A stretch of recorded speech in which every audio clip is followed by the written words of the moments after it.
In this video, I'm going to be discussing the regulations of the self. And when we're considering the regulations of the self, there's two dimensions of the same coin that we should really think of. But before that, we should think of the nature of this coin, this philosophical coin that we flip. And if we were to, say, remove gravity, it wouldn't have a side to fall on.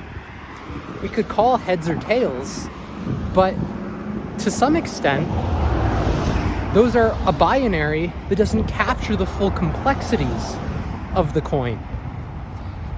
Because the coin won't ever land until we return gravity. And there's a possibility that when we do that, it actually falls on its side, or it falls kind of on a tilt. And then there's these crevices that have different sides to them. So it's not really clear exactly how much sides a coin has. And intuitively, what comes to mind is that there's two sides.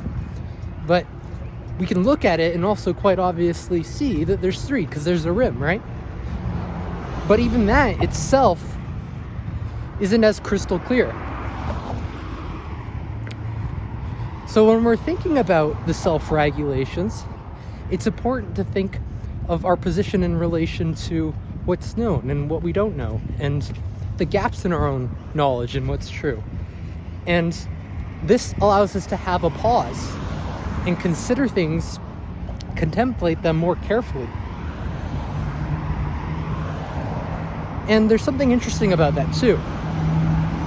Because even when we pause, or you can think about this as being static, there's a sense in which we think of that as solid or solidified and unchanging, but that's not the case. Static is constant, and ironically, we know this.